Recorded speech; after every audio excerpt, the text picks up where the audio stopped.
মরণের আগে জান্নাত যাবার মতো বানিয়ে নিয়ে যাবে। জোরে বলুন সুবহানাল্লাহ। আল্লাহু আকবার। ইয়া রাসূলুল্লাহ। তাই ইখতিলাফ না করে, ঝগড়া না করে, বর্তমান পরিস্থিতিকে খেয়াল করে একে অপরকে কাফের বেঈমান ফতোয়া না দিয়ে আমাদের মনে হয় প্রত্যেকটা দল জামাতের মাথা যারা উলামা বসে আমাদেরকে এখন মীমাংসা করে নেওয়া দরকার। ঠিক তো নাকি? কেন মসজিদ এখন সবার যাচ্ছে, কবরস্থান সবার যাচ্ছে, ঈদগাহ সবার যাচ্ছে, দ্বীন ইসলামটা তো সবার বলছি, তাহলে একতা হওয়ার দরকার আছে না নাই? এরপরও কেউ যদি বলো যে আমার এই জুজিয়াত মাসলাটা আমি করি না, ঠিক আছে তুই করিস নি বাবা, জুজিয়াত বিষয় তোর কাছে রাখ, আমি করি আমি করব, তুই করিস নি তুই করবি না, তুই তোর হুজুর আমির পীর শায়েখলে থাকবে যা, আমি আমার হুজুর আমির পীর শায়েখলে থাকবো। এখন এক মুঠো হয়ে আমার মসজিদগুলোকে বাঁচাতে হবে, আমাদের কবরগুলোকে বাঁচাতে হবে। না আমার দাদু তোমার দাদু, আমার নানা তোমার নানার কবরের উপরে বড় বড় 7 স্টার 5 স্টার বার তৈরি হবে, শপিং মল হবে, সেখানে নারীদের ব্যবসা হবে, গান হবে, নাচ হবে। এটা কি দেখতে তখন ভালো লাগবে? যদি মনে হয় ভালো লাগবে না, তাহলে তুমি ফুরফুরা থাকো, তুমি দেওবন্দি হুজুর নেই থাকো, তুমি বেরেলি হুজুর নেই থাকো, যার যেটা নিয়ে থাকবে যা বাবা। এখন ঐক্যবদ্ধ হয়ে সন্ত্রাসদের বিরুদ্ধে লড়াই করো, যারা আমার দেশেরও বিরুদ্ধে, আমাদের ওয়াকাবেরও বিরুদ্ধে। লড়াইয়ের দরকার আছে না? কিন্তু এখনো গ্রুপ চলছে। বলে বিরাট আন্দোলন শুরু হয়েছিল বাংলায়, তাই তো নাকি? আন্দোলন গেল কোথায়? আমাদের দিদিমণির এক হুমকিতে সব বন্ধ। কি গো, খারাপ লেগে গেল নাকি? তবে আন্দোলন করতে হবে, আন্দোলন করতে হবে ইনশাআল্লাহ। না বাবু সব কটাকে ইনশাআল্লাহ দাঁড়ান। কথা বুঝছেন না, বোঝেন না? প্রত্যেকটা জায়গায় প্রতিটা মানুষকে বলে যাচ্ছি, প্রতিটা মসজিদের ইমামকে 5 মিনিট হলো খুতবায় দাঁড়িয়ে আল্লাহর ঘর বাঁচাবার জন্য, আল্লাহর ঘরে দাঁড়িয়ে এই ওয়াকফ কালা কানুনের বিরুদ্ধে মানুষকে জাগাতে হবে। শুনছেন তো নাকি? প্রত্যেকটা আলেম উলামা পীর পীরজাদা মুফতি ধর্মের দোহাইতে পেট চলে আমাদের, কোরআন হাদিসের দোহাইতে পেট চলে আমাদের, মসজিদ মাদ্রাসার দোহাইতে পেট চলে আমাদের। আর নবিয়ানা মাহফিলে বসে আমরা যদি 5টা মিনিট এই জাতিকে ওয়াকফ আন্দোলনের জন্য না বুঝাতে পারি, এদেরকে যদি প্রতিটা জলসায় না জাগাতে পারি, তাহলে জানতে হবে ওই ইমাম, ওই আলেম, ওই পীর পীরজাদা মুফতি মাওলানা হয় সে বেঈমানদের ভাড়াটিয়া দালাল হয়ে গেছে, আর নচেত মুসলিম সুরাতে বেঈমান হয়ে বসে আছে। শুনছেন না শোনেন? 5 মিনিট হলো তোমার মুখে বলা এখন জরুরি হয়ে গেছে। কেন? আমরা দেখেছি বাবরি মসজিদের কেস সুপ্রিম কোর্টে চলছিল। অনেকে এখন বলছে যে কেস চলছে, এখন আন্দোলন করার কি দরকার? গাদ্দারের মতো কথা বলছে। আরে বাবরি মসজিদের কেস সুপ্রিম কোর্টে চলছিল না চলেনি? আমার কথায় কি বেজার হচ্ছে? ধর্মের স্বার্থে করা কথা বলছি, যাতে ডোজটা যদি করা পাবার পরও কাল থেকে মুখটা খোলে, আব্বাসের উপকার হবে না, আমার মসজিদ মাদ্রাসার উপকার হবে। এজন্য ডোজটা করা দিচ্ছি। কথা বুঝে আসছে তো ভাইয়েরা আমার? এই জায়গাতে আমাদেরকে প্রত্যেকটা জায়গায়, কেন ধর্মের বিষয় তো, ধর্মীয় মাহফিলে বলতে কি হয়েছে? মসজিদের বাঁচাবার জন্য মসজিদের মেম্বারে দাঁড়িয়ে যদি বলে ইমাম, সমস্যা কোথায়? এ তো জায়েজ, বিলকুল জায়েজ। এবং আমরা যদি বাবরি মসজিদের একটুখানি আমি বলছি, শুনছেন তো নাকি? বাবরি মসজিদটা যদি আমরা দেখি, আর এটা আপনাদের শোনাই, এটা আপনাদের জেনে রাখা দরকার। 10 বছর ধরে কিন্তু আমি জাতিকে জাগাচ্ছি যে ওয়াকফ আমাদের যাচ্ছে। আপনি আমার পিছনে 7, 8, 9 বছরের ক্যাসেট যদি পাওয়া যায় খুলে দেখুন, পাবে। আমি 10 বছর ধরে জাতিকে বুঝাচ্ছি যে ওয়াকফ কিন্তু আমাদের হাতছাড়া হচ্ছে। মসজিদে যাবি, লাঠি দিয়ে পাছা লাল করে দেবে, এই ভাষাটাই বলেছি। AK-47 লে দাঁড়িয়ে থাকবে, এই ভাষাটাও বলেছি। লাশ নিয়ে যাবি, কবর দিতে দেবে না, পুড়াতে হবে, এই ভাষাটা বলেছি। 2-4 দিন পুড়াতে কষ্ট হবে, আস্তে আস্তে পুরানোটা অভ্যাস হয়ে যাবে। তার মানে কি, তোমাকে আস্তে আস্তে ইসলামিক কালচার থেকে অন্য কালচারে নিয়ে যাওয়ার একটা পরিকল্পনা চলছে।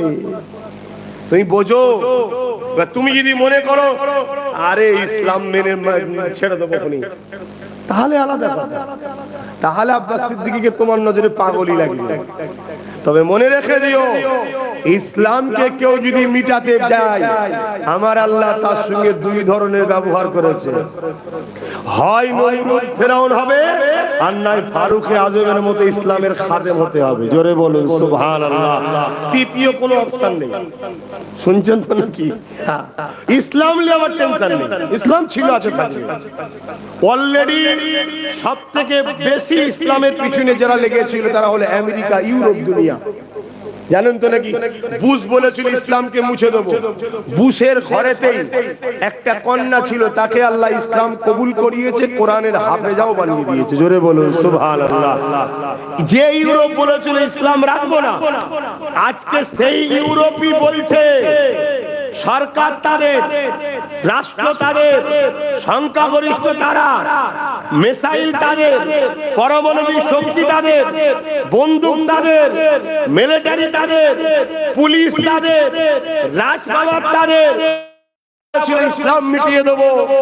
আজকে তারা তাদের মিডিয়ায়, তাদের কলমে, তাদের বক্তারা বলছে আগামী 40-45 মধ্যে সংখ্যা গুরু হবে ইউরোপ, দুনিয়া, ইসলাম। জোরে বলুন সুবহানাল্লাহ, আরো জোরে বলুন।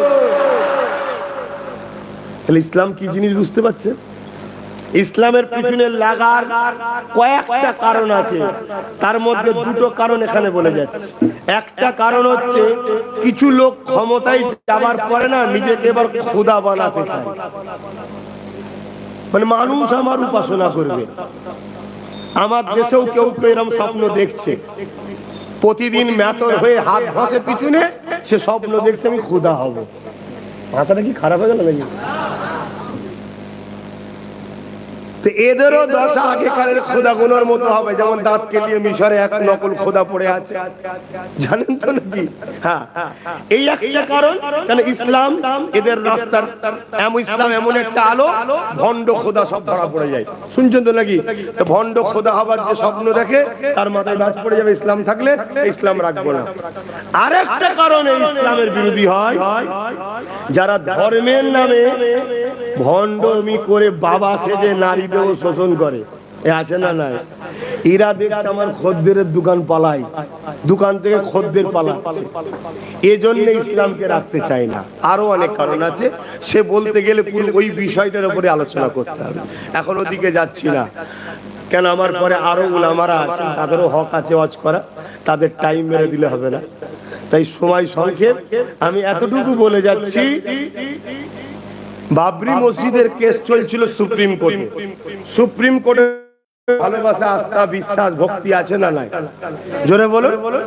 একজন ভারতীয় হিসেবে এবং মুসলমান ভারতীয় হিসেবে থাকবে এটা 100% নিশ্চিন্তা।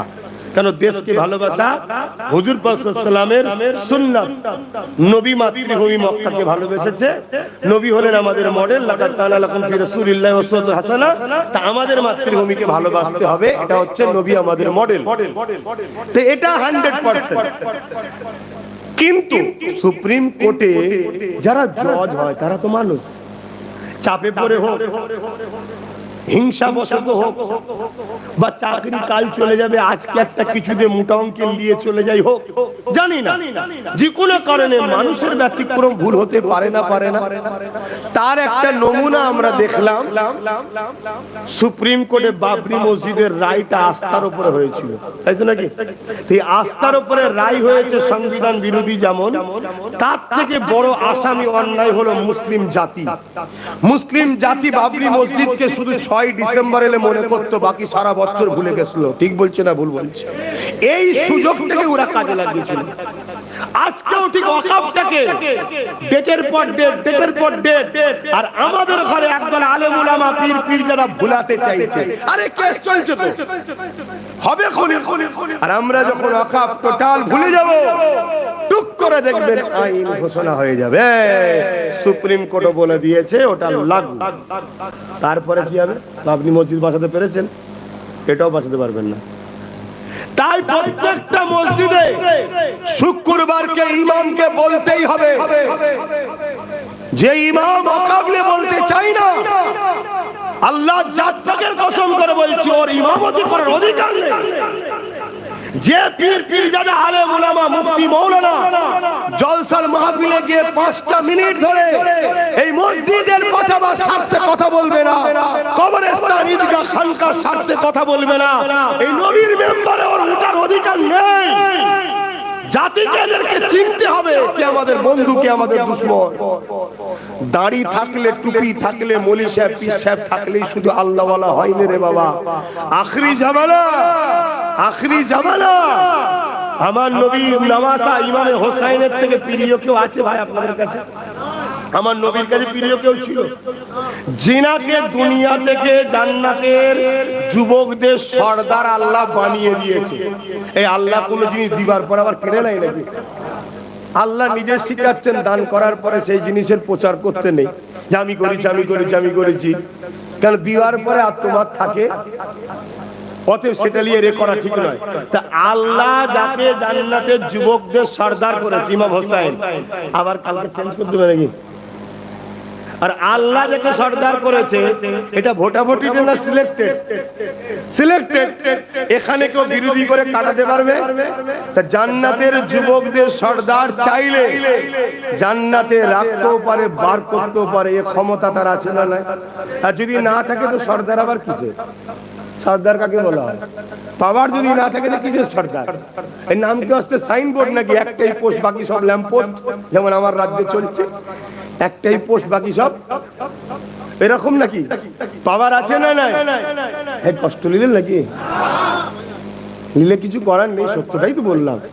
একটু হজম করুন, সত্য শোনার অভ্যাস করুন, আস্তে আস্তে সব মানিয়ে যাবে।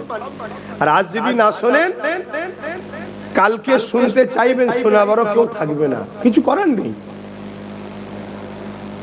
তাহলে সেই ইমামে হোসেন হুজুরের বিরুদ্ধে কারবালায় এজিদ বাহিনী 22,000 সৈন্য পাঠিয়েছিল। ওই 22,000-এর মধ্যে 13,000 আলেম উলামা মুফতি ছিল, জানেন? শুনছেন আমার আওয়াজ? 3,000 মুফতি ছিল, 3,000 হাফেজে কোরআন ছিল, 7,000 আলেম ছিল, যারা সামান্য পয়সার জন্য, সামান্য পদের জন্য ইমামে হোসাইন হুজুরকে শহীদ করতে এসেছে। আজকে পীরের বেটা, মৌলী সাহেবের বেটা, হাজির বেটা, মুয়াজ্জিন সাহেব, ইমাম সাহেব এমন তো হতে পারে সামান্য পদের জন্য আকাম আইনের পক্ষে যাবেন, এর কি মানে আছে? এজন্য বলছি, জবান খুলতে হবে প্রতিটা আলেম উলামা ইমামকে। অনুরোধ করছি, কিয়ামতের দিন আল্লাহর নবী শাফাত পাবে না যদি হক কথা না বলে। এখানে দিন বাঁচানোর ব্যাপারে আপনারা বুঝতেই পারছেন না এটা কেন করেছে, এটা কেন করেছে আপনারা বুঝতে পারছেন না। আজ থেকে 50, 60, 70 বছর আগেকার যত প্রতিষ্ঠান আছে, ওই প্রতিষ্ঠানের কাগজপত্র নাই, সব মৌখিক দান।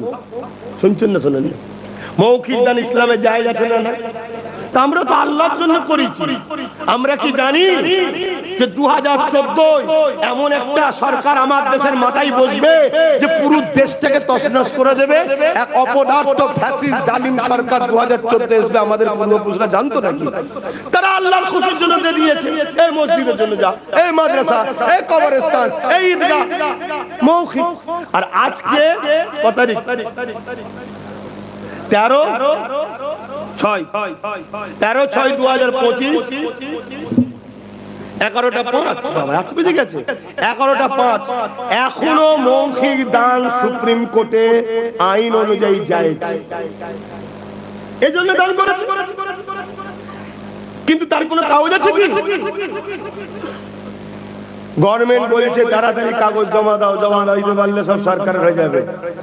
মূলত এইগুলোকে নিয়ে আদানি আম্বানিতে ঘরে দেবে, গেল সম্পদ।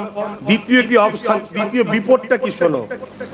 দ্বিতীয় তোমাদেরকে বলবে স্বাধীনতার আগে তোদের তো কোনো কবরস্থান নেই রে, এগুলো দেওয়ার পরে বলবে মসজিদ নেই তো, মাদ্রাসা নেই তো, তার মানে স্বাধীনতার পরে তোরা বাংলাদেশ থেকে বাঙালি, অবাঙালি হলে পাকিস্তান আফগান থেকে এসেছি, অর্থাৎ তোরা থাকবি ডি ভোটার, ভোট দিতে পারবি না। এটা হলো এদের মূল পরিকল্পনা, তোমাদেরকে গোলাম বানাবে। তাহলে এই মসজিদ মাদ্রাসা হলো আমাদের পেহচান। কেরলে একটা মসজিদ আছে 1300 বছর বয়স, 1400 বছর চিরামান মসজিদ, তার মানে 1400 বছর ধরে কেরলে মুসলমান আছে, ভারতে তার প্রমাণ দিচ্ছে এই মসজিদটা। মসজিদ মানে তো মুসলমান। গুজরাটে একটা মসজিদ আছে 1300 বছর বয়স, তার মানে প্রমাণ দিচ্ছে গুজরাটে 1300 বছর ধরে মুসলমান আছে বলেই তো মসজিদ। দেওবন্দের মতো একটা মাদ্রাসা স্বাধীনতার অনেক আগে থেকে, তাদের সাথে আমাদের কিছু জুজিয়াত মাসলার ইখতিলাফ থাকতে পারে, কিন্তু আকীদাগত মূল যে ভিত আহলে সুন্নাত ওয়াল জামাতের তাদের পীর মাশায়েখ যারা ছিলেন, হাজী ইমদাদুল্লাহ মুহাজির মাক্কি, ইনারা বড় বড় আল্লাহর ওলি ছিলেন। তারা কিন্তু স্বাধীনতার আগে সব শুনছেন তো নাকি, ওই প্রমাণ দিচ্ছে যে আমরা স্বাধীনতার আগে থেকে ছিলাম। এই যে কলকাতায় আলিয়া মাদ্রাসা প্রায় 200-300 বছর আগেকারের, প্রমাণ দিচ্ছে কলকাতায় মুসলমান আছে তাই মাদ্রাসা আছে। ফুরফুরা শরীফে একটা জুম্মা মসজিদ আছে, দাদা হুজুরের পুকুরের ইপারে মেজে হুজুর 108 বছর বয়সও যে মসজিদে গিয়ে জামাতের সাথে নামাজ পড়তেন, আব্বাস সিদ্দিকী তার ঘরের বেটা এখন ঘুমিয়ে থাকে। আমরা কত খারাপ হয়ে গেছি বুঝতে পারছেন তো নাকি? আল্লাহর ওলি তো তারা 108 বছর বয়সে হুইল চেয়ার দিয়ে মেজে হুজুর যাচ্ছে মসজিদের জামাতের সাথে নামাজ পড়বে, বলুন সুবহানাল্লাহ। এই মানুষগুলোকে মানে ভালোবাসে। তো ভাইরা আমার, কিছু দুঃখের সাথে বলতে হয় আমাদের সিলসিলার মুরিদের ছেলে বাইরে বাইরে গেছে, কাজ কাম শিখেছে, এসে এনাদের বিরোধী করছে, এটা দুঃখ ভাই। আমাকে ভালো লাগে না আমার বিরোধী করছি, আলাদা কথা, কিন্তু তুই আমাকে গুলি করতে গিয়ে ফসকে গিয়ে কাদের গায়ে লাগছে একবার দেখবি না, একটু ভেবে ভেবে কথা বল। তো যাক, ফিরে আসছে। ওখানে 960 বছর ধরে জুম্মার নামাজ হচ্ছে ওই মাটির মসজিদটাতে, জোরে বলুন সুবহানাল্লাহ। আরেকটা মাটির মসজিদ ফুরফুরায় আছে, চাষুইনাল হুজুরের মাজারে যেতে গেলে পরে, ওটা 840 বছর ধরে ওখানে জুম্মার নামাজ হচ্ছে, জোরে বলুন সুবহানাল্লাহ। এগুলো প্রমাণ দিচ্ছে যে ফুরফুরা আজকের ইসলাম নেই এখানে, এখানে হাজার হাজার বছর ধরে মুসলমান আছে। তো এইগুলো মিটে গেলে আর প্রমাণ দেবে কে? এদের লক্ষ্য টার্গেটটা কোথা বুঝতে পারছো? তাহলে এই জায়গায় বলুন, যদি মসজিদে 5 মিনিট অকাবলি আলোচনা না হয়, জলসায় যদি আলোচনা না হয়, মাঝে মাঝে যদি বড় বড় জনসভায় আন্দোলন না হয়, তাহলে তো জাতি ঘুমোবে, নিরীহ মানুষ তো ঘুমোবে, আমরা উলামারা চুপ, মানুষ সাধারণ মানুষ ঘুমোবে। এই সুযোগে কিন্তু টুক করে আইন পাস করে নেবে। বলো, আমি তাহলে কিছু অপরাধ করলাম বলে?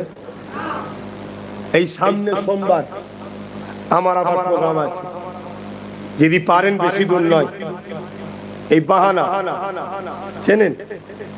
এই বাহানায় বালি পুকুর বলে রাস্তার ধারেই এই ওয়াকফ কালা কানুন বাতিলের বিরুদ্ধে, বাতিল করতে হবে এই দাবিতে প্রতিবাদ সভা আছে।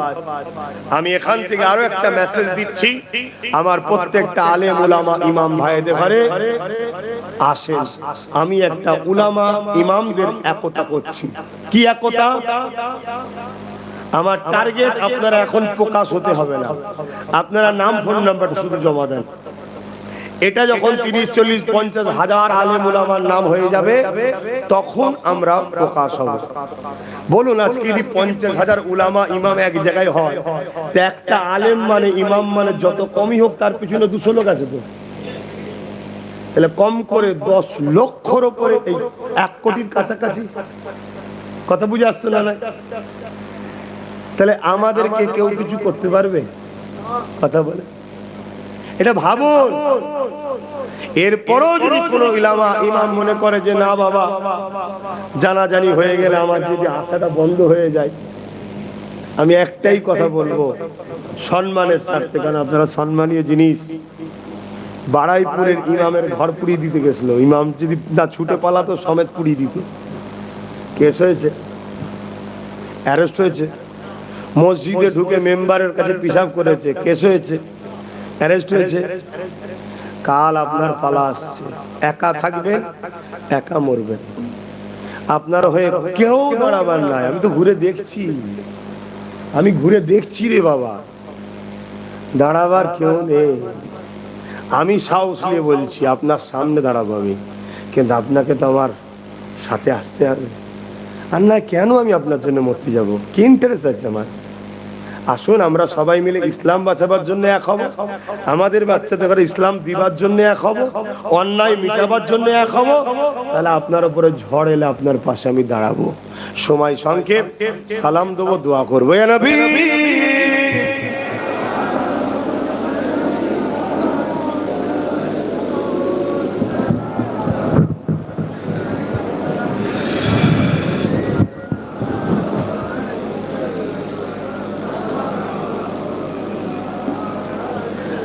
ভাইরা এই কিছুদিন আগে ক্যানিং এ তিনজন আলেম বাজারে গিয়েছিল, আপনারা দেখেছেন কি কেউ? তাদের সঙ্গে একজন প্রশাসনের লোক পর্যন্ত রয়েছে, খুব নোংরা ব্যবহার করেছে। দেখেছেন কেউ? একটু কেউ দেখে থাকেন সারা দেন? আচ্ছা, দেখেছে। সেই ভিডিওটা এখন আছে? কেন কেন তুললো? ওদের তিনজনকেও হুমকি দেওয়া হয়েছে, ভিডিও যে তৈরি করে ছেড়েছিল তাকেও হুমকি দেওয়া হয়েছে। এবং প্রশাসন বলছে যে আমি কিছু করতে পারবো না, ওই পুলিশটা আরএসএস এর লোক। গতকালকে মহিষতলাতে কি হলো দেখলেন না? প্রশাসন বলছে বিজেপি ও আরএসএস এর লোকেরা ইচ্ছা করে দাঙ্গা লাগিয়েছে। এত যখন জানেন তাহলে এখানে আরএসএস এর স্কুল চলছে, ধরেন না কেন? তাহলে কি বুঝতে পারলেন?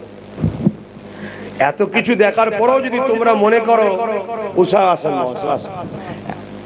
এত কিছু দেখার পরেও